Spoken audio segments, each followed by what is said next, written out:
കരുണാകരന്റെ മകൾ പത്മജ വേണുഗോപാൽ ഇന്ന് ബി.ജെ.പി. അംഗത്വം സ്വീകരിക്കുകയാണ്. രാവിലെ 10 മണിക്ക് ദില്ലിയിലെ ബി.ജെ.പി. ആസ്ഥാനത്തെത്തി 10:30-ക്ക് അംഗത്വം സ്വീകരിക്കും. ഏതാണ്ട് സമയമായി കഴിഞ്ഞിരിക്കുന്നു. പത്മജയെ അനുനയിപ്പിക്കാൻ കോൺഗ്രസ് നടത്തിയ ശ്രമം പരാജയപ്പെട്ടു. കെ.സി. വേണുഗോപാൽ, കെ. സുധാകരൻ എന്നിവർ സംസാരിച്ചുവെങ്കിലും തീരുമാനത്തിൽ നിന്ന് പിന്നോട്ടില്ല എന്ന് പത്മജ പ്രതികരിച്ചു. കെ.സി. വേണുഗോപാലിന്റെ വസതിയിലെ പ്രഭാത ഭക്ഷണ ചർച്ച പത്മജ വേണുഗോപാൽ ഒഴിവാക്കി. തൃശൂരിൽ തോൽവിക്ക് കാരണക്കാരായവരെ ഭാരവാഹിയാക്കിയതും രാജ്യസഭാ സീറ്റ് നൽകാമെന്ന് പറഞ്ഞ് പറ്റിച്ചതുമാണ് തീരുമാനത്തിന് കാരണമെന്ന് പത്മജ നേതാക്കളെ അറിയിച്ചു. നോബിൾ മാറിക്കാരൻ ആദ്യം. നോബിൾ, ബി.ജെ.പി. ആസ്ഥാനത്തെത്തിയോ പത്മജ?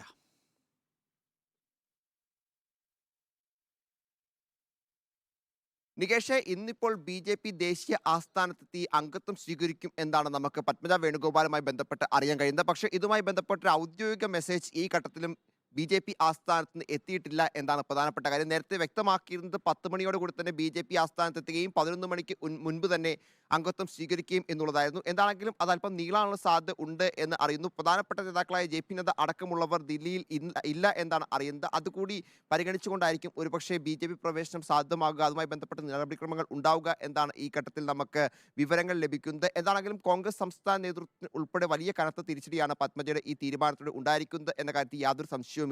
അതുകൊണ്ട് തന്നെ അനുനയ നീക്കങ്ങൾ ഇന്നലെ വൈകിട്ടും ഇന്നുമൊക്കെ ഉണ്ടായി എന്നും പ്രധാനപ്പെട്ട കാര്യമാണ്. കെ.സി. വേണുഗോപാലിന്റെയും അതോടൊപ്പം തന്നെ കെ.പി.സി.സി അധ്യക്ഷന്റെയൊക്കെ ഭാഗത്തുനിന്ന് കൂടിക്കാഴ്ചകൾക്കുള്ള അവസരം ഉണ്ടായിരുന്നു. വളരെ പ്രധാനപ്പെട്ട ഒരു കാര്യം എന്ന് പറയുന്നത്, കെ.സി. വേണുഗോപാൽ ആയിക്കോട്ടെ, രമേശ് ചെന്നിത്തല ആയിക്കൊള്ളട്ടെ, കെ. കരുണാകരന്റെ ഏറ്റവും അടുത്ത ശിഷ്യഗണങ്ങളാണ്. കെ. സുധാകരനും അവസാന ഘട്ടത്തിൽ കെ. കരുണാകരനിലാണ് അഭയം തേടിയത്. അദ്ദേഹത്തിന് വയലാർ രവി പക്ഷത്ത് നിൽക്കാൻ കഴിയാത്ത സാഹചര്യത്തിലൊക്കെ തന്നെയും ഇവിടെ ഇന്നിപ്പോൾ കെ.സി. വേണുഗോപാലുമായിട്ടുള്ള അവസാന അനുനയ ശ്രമം അതെങ്ങനെയാണ് പരാജയപ്പെട്ടത് നോബിൾ? നികേഷ്, പ്രധാനമായും പത്മജ വേണുഗോപാലിനോട് പോകരുത് എന്ന നിർദ്ദേശം നേതാക്കളുടെ ഭാഗത്ത് ഉണ്ടായി എന്നാണ് നമുക്ക് ലഭിക്കുന്ന വിവരം. പക്ഷേ പത്മജ ഇതിൽ പറയുന്ന നിരവധി വിഷയങ്ങളുണ്ട്. അതിലേറ്റവും പ്രധാനപ്പെട്ടത് കഴിഞ്ഞ തൃശ്ശൂരിലെ നിയമസഭാ തെരഞ്ഞെടുപ്പിൽ തന്നെ പരാജയപ്പെടുത്താൻ ശ്രമിച്ച ആളുകൾക്കെതിരെ നടപടി ഉണ്ടായില്ല എന്ന് മാത്രമല്ല, പുനഃസംഘടനയിൽ അവർ കൃത്യമായ സ്ഥാനമാനങ്ങൾ നൽകുന്ന ഒരു സാഹചര്യം കൂടി ഉണ്ടായി എന്നൊരു വിമർശനമുണ്ട്. അതോടൊപ്പം തന്നെ രാജ്യസഭാ സീറ്റ് നൽകാമെന്ന് പറഞ്ഞ് പലതവണ പറ്റിച്ചു എന്നാണ് മറ്റു പ്രധാനപ്പെട്ട ആരോപണം. ഒപ്പം കരുണാകരൻ സ്മാരകവുമായി ബന്ധപ്പെട്ടും ചില ആക്ഷേപങ്ങൾ പത്മജ വേണുഗോപാലിന് ഉണ്ട്. നികേഷ് നേരത്തെ സൂചിപ്പിച്ചതുപോലെ തന്നെ ഗ്രൂപ്പിന്റെ പ്രധാന നേതാക്കളാണ് ഇന്നിപ്പോൾ കോൺഗ്രസിന്റെ തലപ്പത്ത് ദേശീയ തലത്തിലാണെങ്കിലും സംസ്ഥാന തലത്തിലാണെങ്കിലും ഉള്ളത് എന്ന യാഥാർത്ഥ്യമാണ്. കെ. കരുണാകരന്റെ ശിഷ്യന്മാരാണ് എല്ലാവരും എന്നും എടുത്തു പറയേണ്ടതാണ്. എന്താണെങ്കിലും പത്മജ വേണുഗോപാൽ ഇവരുടെ ഒന്നുമായി തന്നെ അനുനയത്തിന് ശ്രമങ്ങൾക്ക് വഴങ്ങുന്നില്ല എന്ന് വേണം നമുക്ക് മനസ്സിലാക്കുവാൻ. എന്താണെങ്കിലും ബി.ജെ.പി. പ്രവേശനവുമായി ബന്ധപ്പെട്ട ചർച്ചകൾ ഇന്നലെ തന്നെ പൂർത്തിയാക്കിയതിന്റെ അടിസ്ഥാനത്തിലാണ് അവരുടെ FP പോസ്റ്റ് ഉൾപ്പെടെ പിൻവലിക്കുകയും ആ തീരുമാനത്തിൽ ഉറച്ചു നിൽക്കുകയും ചെയ്തത്. ഇനി ആ തീരുമാനത്തിൽ ഒരു മാറ്റം ഉണ്ടാകില്ല എന്ന് തന്നെ നമുക്ക് ഉറപ്പിച്ച് പറയുകയും ചെയ്യാം. ഇന്നിപ്പോൾ രാവിലെ ഞാൻ ആദ്യമേ സൂചിപ്പിച്ചതുപോലെ തന്നെ കെ.സി. വേണുഗോപാലിന്റെ വസതിയിലേക്ക് ഒരു പ്രഭാത ഭക്ഷണത്തിനും അതോടൊപ്പം തന്നെ ചർച്ചകൾക്കുമായിരുന്നു പത്മജ വേണുഗോപാലിനെ ക്ഷണിച്ചത് എന്നാണ് അറിയാൻ കഴിയുന്നത്. പക്ഷേ അതിൽ നിന്ന് വിട്ടുനിൽക്കുകയാണ് ചെയ്തത്. കാരണം തീരുമാനം കുറച്ചതാണ്. ലേബി ദീർഘകാലമായി ഒരു മാധ്യമ പ്രവർത്തക എന്നുള്ള നിലയിൽ പത്മജ വേണുഗോപാലിനെ കാണുന്ന ആളാണ്. പത്മജ വേണുഗോപാലിനുമായി തുടർച്ചയായി സംസാരിക്കുന്ന ആളുമാണ്. എന്താണ് പത്മജ വേണുഗോപാലിനെ ഇപ്പോൾ ബി.ജെ.പിയിലേക്ക് എത്തുന്നതിന് പ്രേരിപ്പിച്ചിട്ടുള്ളത്? നേരത്തെ കെ. മുരളീധരൻ ബന്ധം മുറിച്ചു കളഞ്ഞു. അങ്ങനെ ബന്ധം മുറിച്ചു കളയുന്ന രീതിയിലുള്ള സംഘർഷം ആ കുടുംബത്തിൽ ഉണ്ടാകാനുള്ള കാരണം എന്താണ്? നികേഷ്, ഇന്നലെ വൈകുന്നേരമാണ് ഒടുവിൽ പത്മജ വേണുഗോപാലുമായി ഞാൻ ഫോണിൽ സംസാരിച്ചത്. ഇപ്പോൾ അല്പസമയം മുമ്പ് പത്മജ വേണുഗോപാലിന്റെ ഭർത്താവ് ഡോക്ടർ വേണുഗോപാലുമായും നമ്മൾ സംസാരിക്കുകയുണ്ടായി. ഇവർ രണ്ടുപേരും പറയുന്നത് ഒരേ കാര്യമാണ്. ദീർഘകാലമായി കോൺഗ്രസിൽ നിന്ന് തുടർച്ചയായി അവഗണന നേരിടുകയാണ്. തിരഞ്ഞെടുപ്പിന്റെ കാര്യം വരികയാണെങ്കിൽ പോലും തുടർച്ചയായി തോൽവിയിലേക്ക് നയിച്ചത് കോൺഗ്രസിന്റെ പിടിപ്പുകേട് തന്നെയാണ്. അവിടെ കാലുവാരുന്നത് തടയാൻ കോൺഗ്രസ് ശ്രമിച്ചില്ല. കൃത്യമായി പത്മജയെ തോൽപ്പിക്കുന്ന ഒരു നിലപാടാണ് തെരഞ്ഞെടുപ്പ് കാലഘട്ടങ്ങളിലെല്ലാം ഉണ്ടായത്. അതുപോലെ തന്നെ നേരത്തെ നോബിൾ സൂചിപ്പിച്ചതുപോലെ കെ. കരുണാകരന്റെ സ്മാരക മന്ദിരം, അതും കുറെ കാലമായി പത്മജയെ പറ്റിക്കുകയാണ്. അതിലൊക്കെ വളരെ അതൃപ്തി കുറച്ച് കാലങ്ങളായി പത്മജയ്ക്കുണ്ട്. ഈ അതൃപ്തി കോൺഗ്രസ് നേതൃത്വവുമായി പങ്കുവച്ചതാണ്. എന്നാൽ ബി.ജെ.പിയിലേക്ക് പോകുന്നു എന്നുള്ള കാര്യം ഇതുവരെ ആലോചിച്ചിട്ടില്ല. അത് പെട്ടെന്നെടുത്ത തീരുമാനമാണ്. ബി.ജെ.പി. നേതാക്കൾ കഴിഞ്ഞ 1.5 വർഷമായി 2021 മുതൽ ഇക്കാര്യം ചർച്ചയ്ക്ക് വരുന്നുണ്ട്. ബി.ജെ.പി. നേതാക്കൾ പലവട്ടം സംസാരിച്ചിട്ടുണ്ട്. അത് പത്മജ വേണുഗോപാൽ എന്ന ഐഡന്റിറ്റി വെച്ച് മാത്രമല്ല കെ കരുണാകരന്റെ മകൾ എന്നുള്ള വളരെ വലിയൊരു ഐഡന്റിറ്റി ഉപയോഗപ്പെടുത്തി തന്നെ ഇത്തരത്തിലുള്ള ചർച്ച പലവട്ടം നടന്നിട്ടുണ്ട്. പക്ഷെ അതിലേക്ക് പോയിട്ടില്ല ശ്രദ്ധ. എന്നാൽ ഇപ്പോൾ തീർത്തും അവഗണിക്കപ്പെടുന്ന ഒരു സാഹചര്യത്തിലാണ് ഇത്തരം ഒരു തീരുമാനമെടുത്തത്. അതും കഴിഞ്ഞ തിരഞ്ഞെടുപ്പിൽ തനിക്ക് തോൽവിക്ക് കാരണക്കാരായ ചിലരെ പുതിയ പുനഃസംഘടന വന്നപ്പോഴും അതിലേക്ക് തിരികെ കയറ്റി അതിൽ അയ്യന്തൂൾ മണ്ഡലം പ്രസിഡന്റ് ഉൾപ്പെടെയുള്ളവരുടെ പേരെടുത്ത് തന്നെ പത്മജ വിമർശിക്കുകയാണ്. അത്തരത്തിൽ കടുത്ത വിമർശനം താൻ ഉന്നയിച്ചവരെ പോലും ഒരു മടിയും കൂടാതെ വീണ്ടും പരിഗണിച്ചൊരു സാഹചര്യം ഉണ്ടായി. ഇത്തരത്തിൽ തന്നോട് കാണിക്കുന്ന അവഗണനയ്ക്കെതിരെ ഒരു പ്രതിഷേധം എന്ന നിലയിലാണ് BJP-യിലേക്ക് ഇപ്പോൾ പോകുന്നത് എന്ന പ്രതികരണമാണ് ഇന്നലെ വൈകിട്ട് ആന്റണിയുടെ മകനും കരുണാകരന്റെ മകളും BJP-യിലേക്ക് പോയിരിക്കുന്നു എന്നുള്ളതാണ്. അതിനപ്പുറത്തേക്ക് കെ മുരളീധരനെ സംബന്ധിച്ചിടത്തോളം അദ്ദേഹത്തിന്റെ നിലവിലുള്ള ഒരു സ്റ്റേറ്റ്മെന്റ് നമ്മൾ പരിശോധിക്കുകയാണ് എങ്കിൽ കെ മുരളീധരന് ആശങ്കയുണ്ട്. ഈ പത്മജയൊക്കെ BJP-യിലേക്ക് പോകുന്ന ആ നിലയിലുള്ള ഒരു പ്രചരണം LDF ആവിഷ്കരിക്കുമോ? കാരണം മുരളീധരൻ മത്സരിച്ച് ജയിച്ചാൽ BJP പക്ഷത്തേക്ക് പോകും എന്ന് ന്യൂനപക്ഷ മേഖലയിൽ പ്രചരണം നടത്തിയാൽ അത് വലിയ തിരിച്ചടി UDF-ന് ഉണ്ടാക്കും. അപ്പോൾ അതുകൊണ്ടാണ് ഈ തെരഞ്ഞെടുപ്പ് ഘട്ടത്തിലെ ചതി എന്ന പ്രയോഗം കെ മുരളീധരൻ നടത്തിയിട്ടുണ്ടാവുക. അവരുമായിട്ട് ഇനി യാതൊരു തരത്തിലുള്ള ബന്ധവുമില്ല എന്ന് പറഞ്ഞിട്ടുണ്ടാവുക. ഈ കുടുംബത്തിൽ ഇത് ചർച്ച ചെയ്തിട്ടുണ്ടാവില്ല സ്വാഭാവികമായിട്ടും. പക്ഷേ അതുണ്ടാക്കുന്ന സംഘർഷം എത്രത്തോളമാണ്? മാത്രമല്ല ഈ ഒരു നറേറ്റീവിനെ, ഈ ഒരു ആഖ്യാനത്തെ എങ്ങനെയാണ് കോൺഗ്രസ് പ്രതിരോധിക്കുക? ആന്റണിയുടെ അടുത്ത തലമുറ പോകുന്നു, കരുണാകരൻ്റെ അടുത്ത തലമുറ പോകുന്നു, അപ്പോൾ പിന്നെ ഇനി കോൺഗ്രസിൽ നിന്നിട്ട് കാര്യമില്ല എന്നുള്ള നിലപാട്, ആ നിലയിലുള്ള ഒരു ആഖ്യാനം LDF എന്തായാലും ഉണ്ടാക്കുമല്ലോ.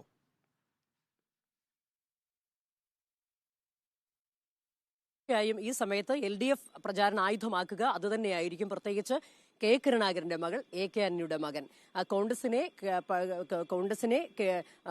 അടിത്തറ പാകിയവർ, 5 പതിറ്റാണ്ടോളം കോൺഗ്രസിന് നേതൃത്വം കൊടുത്തവർ, ഇവരുടെ കോൺഗ്രസിനെ കേരളത്തിൽ കെട്ടിപ്പൊക്കിയവരുടെ മക്കൾ തന്നെ ഇത്തരത്തിൽ BJP-യിലേക്ക് പോകുന്നു എന്നുള്ളത് തെറ്റായ സന്ദേശം നൽകും എന്നുള്ളൊരു ആശങ്ക സ്വാഭാവികമായും കോൺഗ്രസ് ക്യാമ്പിലും ഉണ്ടാകും. എന്തായാലും ഇപ്പോൾ കെ മുരളീധരൻ പറഞ്ഞ പ്രതികരണമാണ് മറ്റു കോൺഗ്രസ് നേതാക്കൾക്കുള്ളത്. ഇത് കാര്യമായി ഒരു ഡിസിഷൻ മേക്കർ ആയിരുന്നില്ല പത്മജ ഒരിക്കലും കെ മുരളീധരനെ പോലെ. അതുകൊണ്ട് തന്നെ കാര്യമായ ചലനം അതുണ്ടാക്കാൻ പോകുന്നില്ല എന്ന് കോൺഗ്രസ് പറയുമ്പോഴും സ്വാഭാവികമായും CPM-ഉം BJP-യും ഇത് പ്രചാരണ ആയുധമാക്കുക തന്നെ ചെയ്യും. കാര്യം അനിൽ ആന്റണി പോയ ഒരു സാഹചര്യം പോലുമല്ല. അനിൽ ആന്റണി ഇതിന്റെ ഒരു മീഡിയ കോർഡിനേഷൻ, ഡിജിറ്റൽ വർക്കുകളൊക്കെ ചെയ്തിരുന്ന ഒരാൾ മാത്രമായിരുന്നു, അതിന്റെ ചുമതലയുള്ളായിരുന്നു. പക്ഷേ പത്മജയെ സംബന്ധിച്ചിടത്തോളം 2004 മുകുന്ദപുരം ലോക്സഭാ മണ്ഡലത്തിൽ മത്സരിച്ചു, 2016, 2021 നിയമസഭാ തെരഞ്ഞെടുപ്പുകളിൽ മത്സരിച്ചിരിക്കുന്നു. അതുമാത്രമല്ല KPCC-യുടെ ദീർഘകാലം KPCC-യുടെ ജനറൽ സെക്രട്ടറി ആയിരുന്നു. ഇപ്പോൾ രാഷ്ട്രീയകാര്യ സമിതി അംഗമാണ്. അത്തരത്തിൽ ഉയർന്ന ചുമതലകൾ വഹിക്കുന്ന ആളാണ് പത്മജ എന്നുള്ളത് തന്നെയാണ് അനിൽ ആന്റണിയിൽ പത്മജയ്ക്കുള്ള വ്യത്യാസം. ഏതായാലും ഇത് സ്വാഭാവികമായും കേരളത്തിലും ദേശീയ തലത്തിലും പ്രധാനപ്പെട്ട ഒരു കാര്യം, 2004 പത്മജ വേണുഗോപാൽ മത്സരിച്ച് ലോനപ്പൻ നമ്പാടനോട് 1.5 ലക്ഷത്തിലധികം വോട്ടുകൾക്ക് തോൽക്കുമ്പോൾ ആ സമയത്ത് ഒരു UDF-നെതിരായിട്ടുള്ള, പ്രത്യേകിച്ച് UDF ഭരണം നിലനിൽക്കുന്ന ഘട്ടത്തിൽ UDF-നെതിരായിട്ടുള്ള ഒരു വിരുദ്ധ വികാരം ഉണ്ടായിരുന്നു. ആ വിരുദ്ധ വികാരത്തിൽ പത്മജയുടെ സ്വയംകൃതാനർത്ഥ ഉണ്ട്. പക്ഷേ എങ്കിൽ പോലും ആ തരംഗത്തിലാണ് പത്മജ തോൽക്കുന്നത്. 2016 VS സുനിൽകുമാറിനോടാണ് തോൽക്കുന്നത്. VS സുനിൽകുമാർ ശക്തമായ ഒരു സ്ഥാനാർത്ഥിയാണ്. 2021 ആകുമ്പോഴേക്കും സുരേഷ് ഗോപി ഒരു 3ാം സ്ഥാനാർത്ഥിയായി വരികയും വലിയ നിലയിൽ UDF വോട്ട് പിടിക്കുകയൊക്കെ ചെയ്തു. നിർഭാഗ്യം പത്മജ വേണുഗോപാലിനോടൊപ്പം തുടർച്ചയായി സഞ്ചരിച്ചു കൊണ്ടിരുന്നു. പക്ഷേ അതിനെയൊക്കെ തന്നെയും പത്മജയുടെ ജനപിന്തുണ ഇല്ലായ്മ എന്നുള്ള നിലയിലാണ് കെ മുരളീധരൻ കാണുന്നത്. എന്താണ് ഇവർ തമ്മിലുള്ള സംഘർഷം, ലേബി? നികേഷ്, തുടക്കം മുതൽ തന്നെ രാഷ്ട്രീയപരമായി പത്മജ വേണുഗോപാലും കെ മുരളീധരനും 2 ധ്രുവങ്ങളിൽ തന്നെയാണ്. പത്മജ 2000 തുടക്കത്തോടെ രാഷ്ട്രീയത്തിലേക്ക് കടന്നു വന്നപ്പോഴും അതിന് അത്ര കണ്ട് പിന്തുണയൊന്നും കെ മുരളീധരന്റെ ഭാഗത്തു നിന്ന് ഉണ്ടായിട്ടില്ല. കെ മുരളീധരൻ KPCC-യുടെ 2001-2002 കാലഘട്ടത്തിൽ KPCC-യുടെ KPC പ്രസിഡന്റ് ആയിരുന്ന കാലഘട്ടത്തിലും പത്മജ വേണുഗോപാലിന് രാഷ്ട്രീയത്തിൽ പ്രത്യേകിച്ച് റോളൊന്നും ഉണ്ടായിരുന്നില്ല. അതിനുശേഷം പത്മജ സജീവമായപ്പോഴും മുരളീധരന്റെ ഒരു അകമഴിഞ്ഞ പിന്തുണയൊന്നും ഇക്കാര്യത്തിൽ ഉണ്ടായിരുന്നില്ല. ഇവർ തമ്മിൽ രാഷ്ട്രീയപരമായി അങ്ങനെ ഒത്തുപോകുന്നവരായിരുന്നില്ല എന്ന് തന്നെ വേണം നമ്മൾക്ക് പുറത്തുനിന്ന് വായിച്ചെടുക്കാനായി. മാത്രമല്ല ഒരു ഘട്ടത്തിലും ഇപ്പോൾ പോലും ഈ ഒരു ആലോചനയിലും മുരളീധരൻ പങ്കാളിയല്ല. മുരളീധരനും പത്മജയും തമ്മിൽ അത്തരത്തിൽ രാഷ്ട്രീയപരമായോ വ്യക്തിപരമായോ അത്ര നല്ല ബന്ധം സൂക്ഷിക്കുന്നില്ല എന്ന് വേണം മനസ്സിലാക്കാൻ. ഈ ഒരു ഘട്ടത്തിലേക്ക് 2004 തെരഞ്ഞെടുപ്പിന്റെ കാര്യം നികേഷ് സൂചിപ്പിച്ചതുപോലെ 2004 ഇപ്പോഴത്തെ ചാലക്കുടി പഴയ മുകുന്ദപുരം എന്ന് പറഞ്ഞത് വളരെ UDF അനുകൂലമായ മണ്ഡലമാണ്. അവിടെ ആ സമയത്ത് വോട്ടിംഗ് പാറ്റേൺ പരിശോധിച്ചാലും സ്വാഭാവികമായും UDFന് മേൽക്കൈ കിട്ടേണ്ട സാഹചര്യമായിരുന്നു ആ തെരഞ്ഞെടുപ്പിൽ ഉണ്ടായിരുന്നത്. ഏത് രാഷ്ട്രീയ കാലാവസ്ഥ അന്ന് ഉണ്ടായിരുന്നു എന്ന് പറഞ്ഞാൽ പോലും മുകുന്ദപുരത്ത് അത്തരത്തിലൊരു കാലാവസ്ഥ വലിയ രീതിയിൽ ബാധിക്കേണ്ടതായിരുന്നില്ല. അവിടെയും പത്മജയ്ക്ക് അത്രത്തോളം വലിയൊരു പിന്നാക്കം പോകുന്ന അവസ്ഥ ഉണ്ടായത് കോൺഗ്രസിന്റെ നോട്ടത്തിൽ അത് അത്രത്തോളം ജനകീയ പിന്തുണ അന്ന് ഉണ്ടായിരുന്നില്ല എന്നുള്ള ആക്ഷേപം ഈ ഘട്ടത്തിൽ എടുത്തു പറയേണ്ടത് തന്നെയാണ്. എങ്കിൽ പോലും സൂചിപ്പിച്ചതുപോലെ ലോനപ്പൻ ജനകീയത അവിടെ വന്നിട്ടുണ്ട്. പിന്നീട് വേണുഗോപാൽ പറയുന്നു, രാജൻ കേസ് പരാമർശിച്ച ഘട്ടത്തിൽ മകൻ നക്സലൈറ്റ് ആയാൽ ഇതും ഇതിനപ്പുറവും സംഭവിക്കുമെന്ന്. പെട്ടെന്ന് രാഷ്ട്രീയത്തിലേക്ക് കടന്നു വന്നവരുടെ വായിൽ നിന്ന് വീണുപോകുന്ന കാര്യങ്ങളാണ്. അതൊക്കെ തെരഞ്ഞെടുപ്പിനെ വലിയ നിലയിൽ സ്വാധീനിക്കുകയും ലോനപ്പൻ അതിവേഗം മുന്നേറുകയൊക്കെ ചെയ്തു. ചെറിയ അവസരങ്ങൾ കിട്ടിയാൽ അതിവേഗത്തിൽ മുന്നേറാൻ കഴിയുന്ന ചടുലമായ നീക്കങ്ങൾ അറിയുന്ന ആളായിരുന്നു ലോനപ്പൻ. അങ്ങനെയല്ലേ ലോനപ്പൻ കോൺഗ്രസിൽ നിന്ന് CPMലേക്ക് എത്തുകയും CPMന്റെ സഹചാരിയായി മന്ത്രിയായി തുടരുകയും പിന്നീട് അദ്ദേഹം MLA സ്ഥാനം ഒഴിഞ്ഞപ്പോൾ ലോക്സഭാ തെരഞ്ഞെടുപ്പിലേക്ക് അദ്ദേഹത്തിനെ മത്സരിപ്പിക്കുകയും പത്മജയെ കടപുഴക്കുകയും ഒക്കെ ചെയ്തിട്ടുള്ളത്. പക്ഷേ ഇതൊക്കെ പല ഘട്ടങ്ങളിൽ നമ്മൾ നിർഭാഗ്യമെന്നാണ് പേരിട്ട് വിളിക്കുക. അങ്ങനെ നിർഭാഗ്യം എന്ന് പേരിട്ട് വിളിക്കാൻ സ്വന്തം സഹോദരൻ പോലും തയ്യാറാകില്ല. തീർച്ചയായും നികേഷ്, ഇപ്പോൾ അല്പം മുമ്പ് കെ മുരളീധരന്റെ വാർത്താ സമ്മേളനത്തിൽ അദ്ദേഹം പറഞ്ഞതും അതുതന്നെയാണ്. 2004 തെരഞ്ഞെടുപ്പ് എടുത്തു പറയുകയുണ്ടായി. അന്ന് 2004 തെരഞ്ഞെടുപ്പിൽ ഇവർ രണ്ടുപേരും, പത്മജ വേണുഗോപാലും ലോനപ്പൻ തമ്പാടനും, രണ്ട് എക്സ്ട്രീമിൽ നിൽക്കുന്ന രണ്ടാളുകളായിരുന്നു. അന്ന് ഏത് രാഷ്ട്രീയ കാലാവസ്ഥ എന്ന് പറയുമ്പോഴും നമ്പാടൻ മാഷിന്റെ ഒരു ജനകീയത അന്നൊരു ഘടകമായി കടന്നു വന്നിട്ടുണ്ട് എന്ന് പറയുമ്പോഴും ഇത്തരത്തിൽ ഈ പറയുന്നത് പോലെ പൂർണ്ണമായും ഒരു പിന്തുണ പത്മജയ്ക്ക് കിട്ടാതെ പോയി എന്ന് തന്നെ വേണം ആ ഒരു തെരഞ്ഞെടുപ്പിനെ നമ്മൾ വിലയിരുത്താൻ. പിന്നീട് ഇങ്ങോട്ട് വരുമ്പോഴും നികേഷ് നേരത്തെ സൂചിപ്പിച്ചതുപോലെ സുനിൽകുമാർ ആയിരുന്നു. രണ്ടാമത്തെ തെരഞ്ഞെടുപ്പിലാകട്ടെ, കഴിഞ്ഞ തെരഞ്ഞെടുപ്പിലാകട്ടെ സുരേഷ് ഗോപിയുടെ സാന്നിധ്യം വന്ന് ത്രികോണം വന്നു എന്ന് പറയുമ്പോഴെല്ലാം ഇത്തരത്തിൽ ഒരു വലിയൊരു ജനകീയ പിന്തുണ ഉള്ള നേതാവായി പത്മജ ഒരു അവധാനതയോടെ പ്രവർത്തിച്ചിട്ടില്ല എന്നുള്ളൊരു നിരീക്ഷണം ഈ ഘട്ടത്തിൽ നടത്തേണ്ടിയിരിക്കുന്നു. എന്നാൽ ഈ പറയുന്നത് പോലെ ഇങ്ങനെയൊക്കെ പറയുമ്പോഴും കെ കരുണാകരന്റെ മകൾ എന്നൊരു ലെഗസി അവിടെ നിൽപ്പുണ്ട്. അതുകൊണ്ട് തന്നെയാണല്ലോ ഈ ഘട്ടത്തിലും BJP ഇത്ര തന്ത്രപരമായി തന്നെ BJP പാളയത്തിലേക്ക് പത്മജയെ എത്തിച്ചിരിക്കുന്നത്. പത്മജയോട് സംസാരിക്കുമ്പോഴും ഡോക്ടർ വേണുഗോപാലിനോട് സംസാരിക്കുമ്പോഴും നമുക്ക് മനസ്സിലാകുന്നത് ഇത് പെട്ടെന്നുള്ളൊരു നീക്കമല്ല. കഴിഞ്ഞ 5 വർഷമായി BJP ഇത്തരത്തിൽ പത്മജയെ സമീപിച്ചുകൊണ്ടിരിക്കുകയാണ്. പ്രത്യേകിച്ച് കഴിഞ്ഞ 2021 തെരഞ്ഞെടുപ്പിന്റെ തോൽവിക്ക് ശേഷം പലവട്ടം മുതിർന്ന നേതാക്കളടക്കം സംസാരിച്ചു കഴിഞ്ഞു. ഞാൻ കരുതുന്നത് ശരിയാണെങ്കിൽ ഇതിൽ സുരേഷ് ഗോപി പോലും നിർണായകമായ പങ്ക് വഹിച്ചിട്ടുണ്ടാവണം. കാര്യം ഇവർ ഒരുമിച്ച് മത്സരിച്ചിട്ടുണ്ട് എങ്കിൽ പോലും ദീർഘകാലമായി പത്മജ വേണുഗോപാലുമായി വളരെ അടുത്ത ആത്മബന്ധം പുലർത്തുന്ന ആളാണ് സുരേഷ് ഗോപി. അത്തരത്തിലുള്ള നീക്കവും നടന്നിട്ടുണ്ടാവാം. ഏതായാലും വളരെ കൃത്യമായ പ്ലാനിങ്ങോട് കൂടിയാണ് ഇന്നലെ പത്മജ ഡൽഹിക്ക് പോയിരിക്കുന്നത്. കാര്യം ഇന്നലെ നദ്ദയെ കാണുന്നു, അതിനുശേഷം ജാവദേക്കറെ കാണുന്നു, ഫോണിൽ മറ്റുള്ളവരുമായി സംസാരിക്കുന്നു. അതായത് ഇന്ന് ഇപ്പോൾ ബാക്കി മോദി അടക്കമുള്ളവരുമായി കൂടിക്കാഴ്ച നടത്തും എന്നാണ് അറിയിച്ചിരിക്കുന്നത്. ഏതായാലും ഇത്തരത്തിൽ വളരെ പ്ലാനിംഗ് ആയിട്ട് തന്നെയാണ് ഓരോ ചൂടും പത്മജ വച്ചിരിക്കുന്നത്. ഈ ഒരു ഘട്ടത്തെ പത്മജ അത്ര ജനകീയ പിന്തുണ അല്ലെങ്കിൽ ഒരു ഡിസിഷൻ മേക്കർ അല്ല പാർട്ടിയിൽ എന്നൊക്കെ പറഞ്ഞ് കോൺഗ്രസിനെ ഇപ്പോൾ മുരളീധരൻ പറഞ്ഞത് ആവർത്തിക്കാം. എങ്കിലും നേരത്തെ നികേഷ് സൂചിപ്പിച്ചതുപോലെ കേരളത്തിന്റെ ഒരു രാഷ്ട്രീയ കാലാവസ്ഥയിൽ തീർച്ചയായും CPM അതൊരു ആയുധമാക്കിയെടുക്കും. പ്രത്യേകിച്ച് ലീഡറുടെ മകൾക്ക് പോകാവുന്ന ഒരിടം അല്ലെങ്കിൽ ഇത് ന്യൂനപക്ഷത്തെ എങ്ങനെ സ്വാധീനിക്കും എന്നുള്ള കാര്യവും ഇവിടെ ചിന്തിക്കേണ്ടതാണ്. ഒപ്പം തന്നെയാണെങ്കിൽ ദേശീയ തലത്തിലും ഇത്തരത്തിൽ AK ആന്റണിയുടെ മകൻ പത്തനംതിട്ടയിൽ നിൽക്കുന്നു.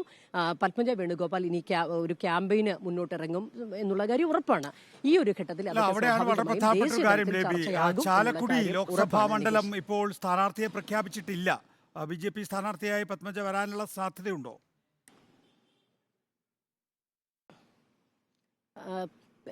രാഷ്ട്രീയത്തിൽ എന്തും സംഭവിക്കാൻ നികേഷ്, എങ്കിൽ പോലും ഞാൻ അത്രത്തോളം അത് കരുതുന്നില്ല. കാര്യം പ്രത്യേകിച്ച് ചാലക്കുടി മണ്ഡലത്തിൽ വന്നതുകൊണ്ട് ഒരു ത്രികോണ മത്സരം അവിടെ ഉണ്ടാകാനുള്ള സാധ്യത തുലോം കുറവാണ്. ആ ഒരു സാഹചര്യത്തിൽ ഒരു ആത്മഹത്യാപരമായ നിലപാട് പത്മജ വേണുഗോപാലിനെ പോലെ ബുദ്ധിമതിയായ ഒരു സ്ത്രീ എടുക്കുമെന്ന് ഈ ഘട്ടത്തിൽ ഞാൻ കരുതുന്നില്ല. മിക്കവാറും തൃശൂർ പിടിക്കാനുള്ള ശ്രമം BJP നടത്തുമ്പോൾ അതിന്റെ ഒരു ക്യാമ്പയിനിങ്ങിൽ മുമ്പിൽ നിൽക്കാനുള്ള ഒരു ഉദ്യമമായിരിക്കും മിക്കവാറും പത്മജ ഏറ്റെടുക്കുക എന്നാണ് ഞാൻ കരുതുക. അവരെ സംബന്ധിച്ചിടത്തോളം സുരേഷ് ഗോപി ഇറക്കി ഒരു കടുത്ത ഫൈറ്റ് ഉണ്ടാക്കാനുള്ള ഒരു ത്രികോണ മത്സരം ഉണ്ടാകുന്ന ഒരു സാഹചര്യം തൃശ്ശൂരാണ് ഇപ്പോൾ ഉള്ളത്. അപ്പോൾ തൃശ്ശൂർ പോലുള്ള മണ്ഡലത്തിൽ പത്മജയുടെ സാന്നിധ്യം കുറച്ചുകൂടി ഉറപ്പിച്ച് പത്മജയുടെ ബന്ധുബലങ്ങൾ അവിടെയുണ്ട്, സൗഹൃദങ്ങളുണ്ട്. ആ ബന്ധങ്ങളൊക്കെ വോട്ടാക്കി മാറ്റാനുള്ള ഒരു നീക്കം മിക്കവാറും BJP നടത്താനുണ്ട്. അല്ലാതെ ചാലക്കുടി മണ്ഡലത്തിൽ വന്ന ഒരു സ്ഥാനാർത്ഥി കെ മത്സരിക്കുമോ എന്നത് കണ്ടു തന്നെ അറിയേണ്ടതാണ്. നികേഷ്. ഓക്കെ, ലേബി സജീന്ദ്രനാണ് വിശദാംശങ്ങൾ നൽകിയത്.